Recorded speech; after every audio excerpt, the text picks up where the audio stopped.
안녕하세요. 골드만삭스입니다. 오늘은 미국의 4대 대통령인 제임스 메디슨과 미국의 작가 토머스 페인에 대해서 알아보겠습니다. 미국이 이제 건국이 되면 1776년 건국이 되면서 초대 대통령이 이제 조지 워싱턴이 되죠. 그다음에 이제 3대 대통령이 이제 토머스 제퍼슨, 그다음에 4대 대통령이 이제 이 제임스 메디슨이 되겠습니다. 이 제임스 메디슨은 1751년부터 1836년까지 85살에 사망한 걸로 되어 있습니다. 대통령으로 재위한 거는 1809년부터 1817년까지 58세에 즉위를 해서 8년 동안 통치를 한 게 되어 있습니다. 상당히 늦은 나이죠. 60대에 통치를 한 거죠. 뭐 늦은 나이는 아니지만은. 근데 미국의 역대 대통령을 보면은 지금까지도 마찬가지입니다. 미국은 이제 그 4년 임기의 중임제이기 때문에 8년까지 이제 대통령 두 번 할 수 있는 거죠. 4년 4년.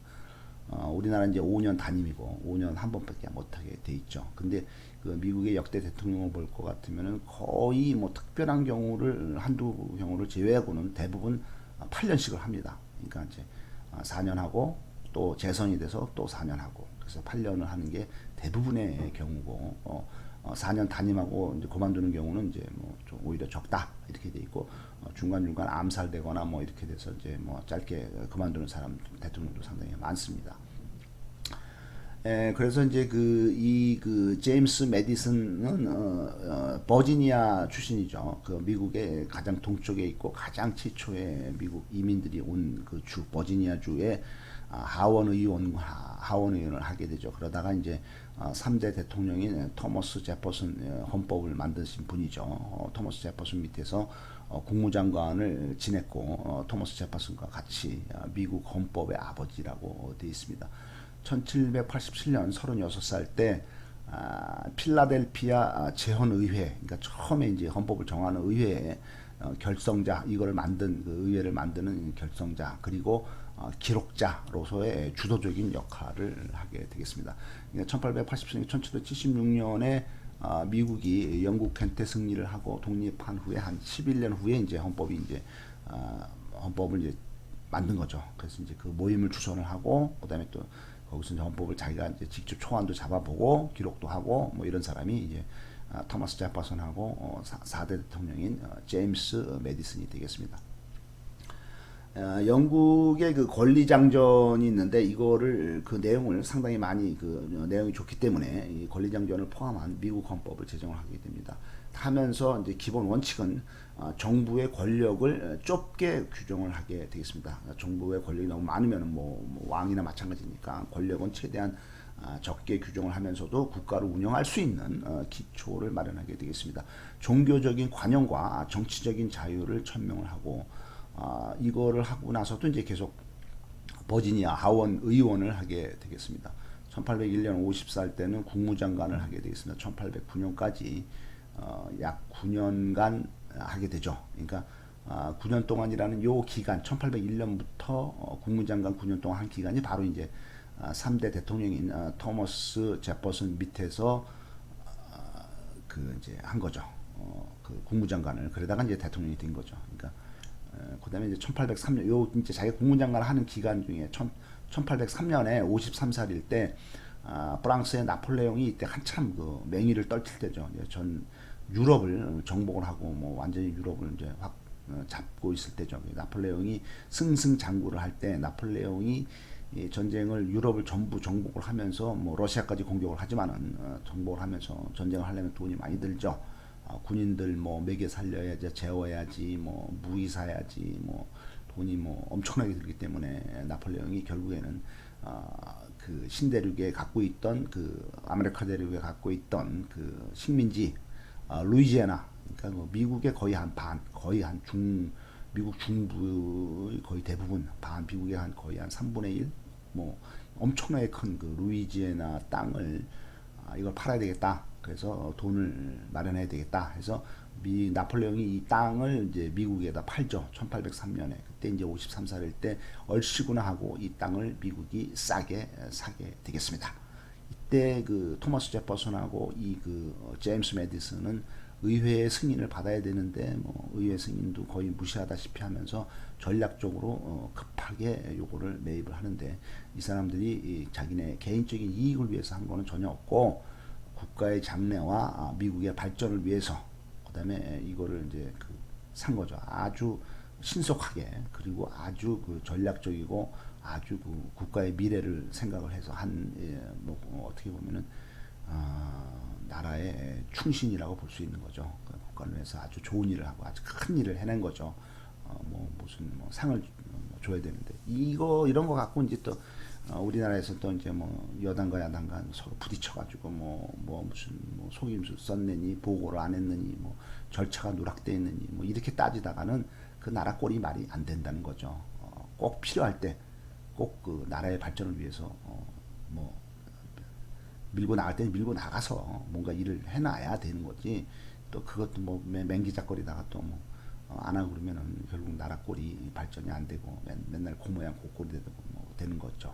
근데 이제 그것도 잘해야지. 또 너무 또 잘못하면은 또 잘못될 수가 있으니까 그 잘해. 어쩌지만은 이런 결정, 루이지애나, 프랑스의 식민지인 루이지애나를 미국이 싼 가격에 1803년에 샀다는 거는 매우 잘한 일이고 전략적으로 아주 성공한 겁니다. 그 다음에 이제 조금 있다가 이제 또 뭐 러시아로부터 이제 알래스카도 매수를 하고, 그 다음에 멕시코에서 뭐 뉴멕시코라든가 뭐 이쪽 텍사스라든가 이런 걸 매입을 하는데, 이런 결정을 한 것이 아주 국가 발전에 획기적인 전기가 되고 아주 전략적으로 잘한 거죠. 그래서 결국에 미국이 지금 세계 최 강대국이 됐고, 이런 선조들의 아주 똑똑하고 그다음에 이제 뚝심 있게 밀어붙이는 어떤 이런 결정과 행동으로 인해서, 그거는 이제 내 개인의 뭐 내가 잘 먹고 잘 살자 요 따위 생각만 해가지고는 절대로 될 수 없는 일이고, 어떤 역사의식이 있고 국가의 장래를 생각하는 어떤 그런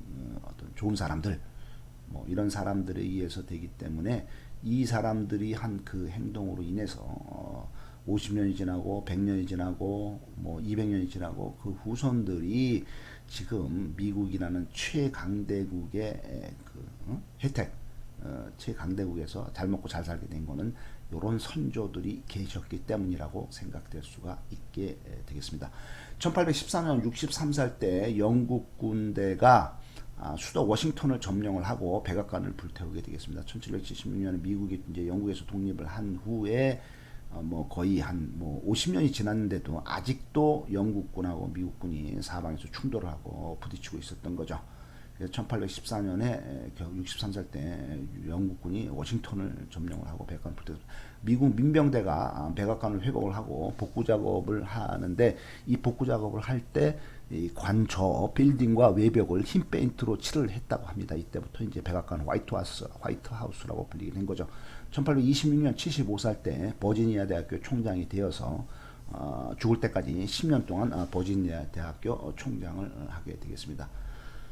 미국의 작가인 토머스 페인은 1737년부터 1809년까지 72살에 사망을 하게 됐습니다. 1774년 37살 때 영국 잉글랜드 노폭에서 이 사람은 이제 잉글랜드 출신, 영국에서 태어났죠. 노폭에서 태어난 그는 런던에서 만난 벤자민 플랭클린, 미국의 유명한 정치가면서 발명가죠. 벤자민 플랭클린의 소개로 인해서 37살 때 미국의 필라델피아로 이민을 가게 되겠습니다.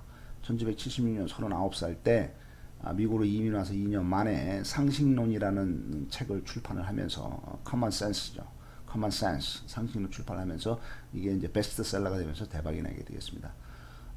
이때 이 책이 얼마나 성공을 했냐 하면은, 이때 미국 인구, 그러니까 미국이 독립할 당시에 인구가 300만 명밖에 안 됐는데, 이 300만 명 중에서 10만 명이 이 책을 샀다는 거죠. 그러니까 엄청나게 많은 사람이 산 거죠. 그 다음에 총 40만 부가 판매되는 베스트셀러가 되겠습니다. 이 책에서 토머스 페인이 주장한 거는 호전적으로 전쟁을 하자, 미국이 독립을 해야 된다, 그 다음에 영국하고 분리를 해야 된다, 그래서 전쟁을 해야 된다 하면서 미국을 혁명 분위기로 몰아갔습니다. 독립이 가져오는 이익을 조목조목 강력하게 주장을 하고 있습니다. 그 다음에는 이제 위기론이라는 책을 출판을 해서 독립전쟁에 대한 민중의 사기를 높이게 되겠습니다. 미국의 독립전쟁이 발발하자 그린의 부관인 병사로서 전쟁에 참전까지 하게 되겠습니다. 1787년에 50살 때는 프랑스로 건너가서 이번에는 이제 프랑스 혁명에 어떤 그 큰 영향을 주게 되겠습니다. 너희들 독립을 해라. 그다음에 이제 그 전쟁을 해라. 뭐 이런 그 호전파죠. 1794년 57살 때 이성의 시대라는 책을 출판합니다. 하지만 이성의 시대 출판하면서는 그 당시도 뭐 마찬가지 중세에 마찬가지로서 유럽 사회가 거의 교회 어떤 그 기독교의 영향하에 있는 종교적으로 이제 기독교 문화의 시대에서 거의 이제 무신론 비슷한 그런 사상을 펼쳤기 때문에 이 사람은 이제 그 사회에서 무신론자로 낙인이 찍혀서 평생 가난하게 살고 손가락질을 받게 되겠습니다. 저놈은 뭐 하느님도 안 믿고 완전히 뭐 개차반이다, 뭐 무신론자다 이렇게 손가락질을 그 당시에는 받게 된 게 이제 1794년 프랑스 혁명이 일어난 지 뭐 한 5년 후 57살 때 이렇게 되겠습니다. 1802년에 65살 때는 이제 다시 미국으로 건너를 가지만은 여기서도 미국도 이제 기독교 국가죠. 그래서 미국으로 건너가지만 미국에서도 역시 무신론자로 낙인 찍혀서 말년에 가난하고 고독한 속에서 말년을 보내게 된 것이 미국의 작가 토머스 페인이 되겠습니다. 감사합니다.